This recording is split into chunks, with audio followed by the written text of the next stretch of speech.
बोलिए कृष्ण कन्हैया लाल की जय। श्रीमद सद्गुण सालिनम चिदे चिदे व्याप्तं च दिव्याकृतिं जीवे साक्षर मुक्तकोटि सुखदं नैकावतारादिपं ज्ञेयं श्रीपुरुषोत्तमं मुनिवरे वेदार्धकीर्त्यं विभुं तन्मूलाक्षरयुक्तमेव सहजा नंदं च वन्दे सदा। આજના શુભ દિને તમામ શ્રોતાજનોને મારા હૃદયભાવપૂર્વક જય શ્રી કૃષ્ણ. જ્યારે કુટુંબની અંદર ઝઘડો થતો હોય, પતિ પત્ની એ ઝઘડતા હોય તો નાના બાળકો એ ખૂબ દુઃખી થતા હોય છે. જોઈએ આપણે એક દૃષ્ટાંત દ્વારા એ ઝઘડાનું સમાધાન પણ કેવી રીતે થાય. એક વખત એક ગામની અંદર ગોવિંદભાઈ કરી અને એક ભાઈ રહેતા હતા. હવે તેમના ધર્મપત્ની અને તેમનો એક બાળક હતો. આમ કરી અને 3 વ્યક્તિનું નાનું સરખું કુટુંબ હતું. પરંતુ એ રોજના ઝઘડતા હતા. પતિ પત્ની ઝઘડે અને પેલો દીકરો એ જે હતો એને ખૂબ દુઃખ થતું હતું કે રોજ ઉઠી અને આ કેમ ઝઘડતા હશે. એટલે જ્યારે આ ગોવિંદભાઈ એમની પત્નીને વઢતા હતા કે તું રસોઈ એ બરાબર બનાવતી નથી, કપડો સારો ધોતી નથી, કચરા પોતું બરાબર કરતી નથી, આમ ઘરનું કામ એ કરે છે, ત્યારે જે પેલા ગોવિંદભાઈ ખરા એ વારંવાર ટોક્યા કરે છે અને ઝઘડો કરે છે. જ્યારે જે પેલો દીકરો હોય એને ખૂબ દુઃખ થતું હોય છે. એટલે આ જે દીકરો હતો એણે એક દિવસ એને મમ્મી અને પપ્પાને કહ્યું કે તમે જો સાંભળતા હોય તો હું એક વાત કરું. એટલે આ ગોવિંદભાઈને તેમના પત્નીએ કહ્યું કે હા બેટા, તું શું કહેવા માગે છે એમને. ત્યારે પેલા દીકરાએ કહ્યું કે એક કામ તમારા બંનેને કરવાનું છું. એટલે ગોવિંદભાઈએ કહ્યું કે શું કરીએ બેટા, બોલતું. એટલે પેલા દીકરાએ કહ્યું કે મારી મમ્મીનું જે કામ છે એ દરરોજ તમારે કરવાનું પપ્પા, અને જે પપ્પા તમારું કામ છે તે મારી મમ્મી એ કામ કરશે. આપણે જે કંઈ કામ છે એ જે પુરુષનું છે એ સ્ત્રી કરે અને જે સ્ત્રીનું કામ છે એ પુરુષ કરે. એટલે બંને મંજૂર થઈ ગયા. એટલે ગોવિંદભાઈ જે હતા એ તો સવારમાં વહેલા ઉઠી ગયા. હવે કામની અંદર એવું હોય કે ક્રમમાં કરવું પડે. જ્યારે જે બહેનો છે એ દરરોજ વહેલા ક્રમની અંદર કામ કરે. સવારે વહેલા ઉઠે, નાહી ધોઈ પૂજા પાઠ કરી અને પછી બધા ચા ભેગા થાય. જ્યારે આ ગોવિંદભાઈ જેવા ઉઠ્યા સવારે એટલે એમને તો જે સ્ત્રીઓ કામ કરતી હતી એ કામ કરવાનું હતું, એમના ધર્મપત્ની જે કામ કરતા હતા એ કામ કરવાનું હતું. એટલે એમણે ક્રમ જાળવ્યો નહીં અને વહેલા ઉઠ્યા તેવા કપડો ધોવા માંડ્યો. એટલે જ્યારે કપડો ધોતા હતા તે વખતે ગાયો અને ભેંસો બધી ભાંભરે. એટલે પાછો એ કામ છોડી અને ગાયો અને ભેંસોને એ ધોવા માટે ગયા.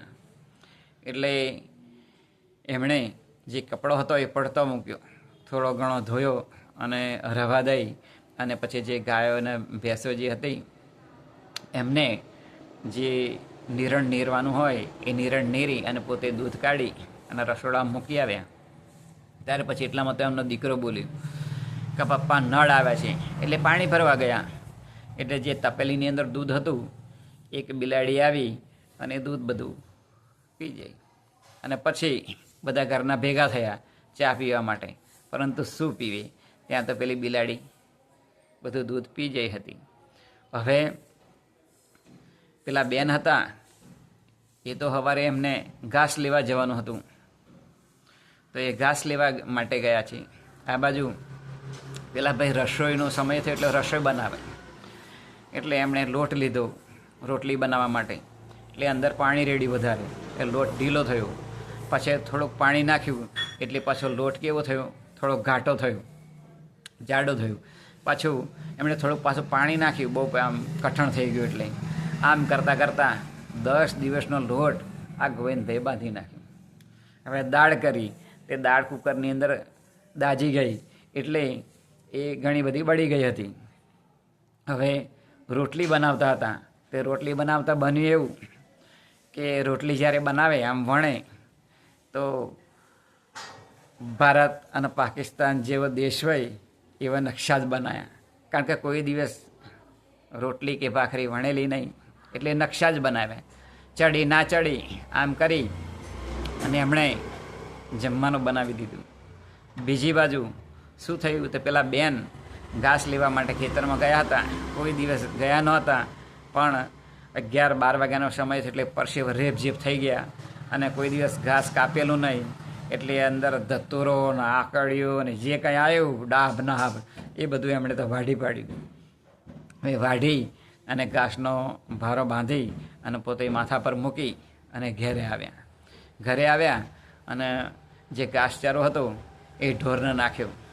પરંતુ જે ગાયો અને ભેંસો હતી એ કંઈ આંકડો અને ધતુરો એવું થોડું ખાય, એ પણ ખાવા પામ્યો નહીં.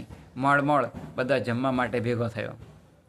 એટલે જ્યારે એ જમવા ભેગો થયો હતો એ વખતે પેલી જે ભારત પાકિસ્તાન જેવી રોટલી હતી એ રોટલીઓ દાળ ભાત બનાવ્યું હતું, દાળ દાજી ગઈ હતી.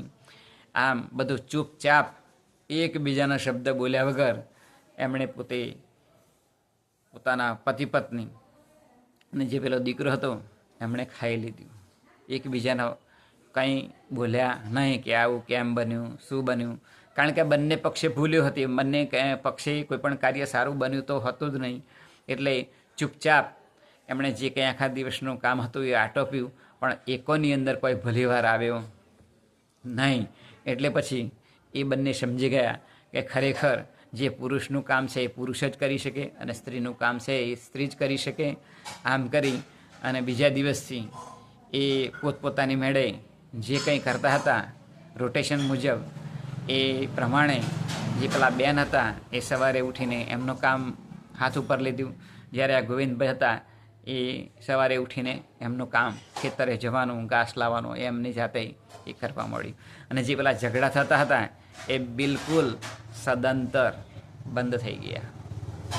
એટલે જ જ્યારે બ્રહ્માંડની ઉત્પત્તિ થઈ ત્યારે મનુ મહારાજે એક સ્ત્રી અને એક પુરુષ જે ભગવાને ઉત્પન્ન કર્યા હતા, મનુ મહારાજ અને શત્રુપા, આ બંનેને સમકક્ષ એ એકબીજાને જે કંઈ ખભે ખભા મિલાવીને કાર્ય કરવાનું હોય એ કાર્ય એ સફળતાથી કરી શકે તે માટે ભગવાને જોડું બનાવ્યું છે, પુરુષ અને સ્ત્રીનું. કારણ કે એક રથના જે 2 ચાક હોય એ સરખા ચાલે તો રથ એ સરખો ચાલે, પણ એક ચાક આગળ ચાલે અને એક ચાક જો પાછળ ચાલે તો રથ એ સીધો ચાલી શકે નહીં. માટે આ બ્રહ્માંડની અંદર ભગવાને પુરુષ અને સ્ત્રીની જે ઉત્પત્તિ કરી છે ને એમને એક સમાન દરજ્જો આપ્યો છે. ત્યારે પોતે પોતાના કાર્ય જે કંઈ કરતા હોય નિત્ય પ્રમાણે તો એ કાર્ય એ સારું થાય અને કાર્યની અંદર સફળતા પણ મળે. પરંતુ જ્યારે કાર્ય કરતી વખતે જો કોઈ ટકટક કરે તો એ સામી વ્યક્તિને ગમતું નથી. પરંતુ જ્યારે બોલનાર વ્યક્તિ જ્યારે પોતે જ એ રીતે જો કાર્ય સુધારી લે તો સામી વ્યક્તિને પણ કોઈ પણ જાતનું દુઃખ થતું નથી. માટે જ્યારે પણ આપણે કાર્ય કરતા હોય ના આપણાથી જો કોઈક ભૂલ થાય અને જો કોઈ આપણને કહે તો એ ભૂલને સુધારવાનો પ્રયત્ન કરવો જોઈએ, પરંતુ ઝઘડો ઊભો કરવો જોઈએ નહીં. જ્યારે આ ગોવિંદભાઈ તો નિત્ય ઉઠી અને ઝઘડા જ કરતા હતા. દીકરાને નહોતું ગમતું તો દીકરાએ રસ્તો બતાવ્યો અને એ પ્રમાણે એમણે કર્યું તો એમના ઝઘડા બિલકુલ એ સદંતર બંધ થઈ ગયા. માટે જ્યારે કુટુંબની અંદર એકબીજાને સમજીશું તો કોઈ પણ પ્રકારના એ ઝઘડા એ કુટુંબની અંદર થાય નહીં. અને એકબીજાનું કાર્ય જો આપણે કરવા જઈએ તો ઘણી વખત આપણે આપણા જીવનની અંદર જો ના કર્યું હોય તો એ કાર્યની અંદર કોઈ પણ પ્રકારનો ભલીવાર આવતો નથી. માટે આપણે આપણા જીવનની અંદર દરેક ક્ષેત્રની અંદર આગળ વધવા માટે દરેક કાર્ય અને દરેક ટેકનિક એ આપણા જીવનની અંદર શીખીશું તો આપણે પણ આપણા જીવનની અંદર ઉત્તરોત્તર પ્રગતિ કરીશું. એ જ આજના શુભ દિને પ્રાર્થના બોલીએ. કૃષ્ણ કનૈયા લાલ કી જય.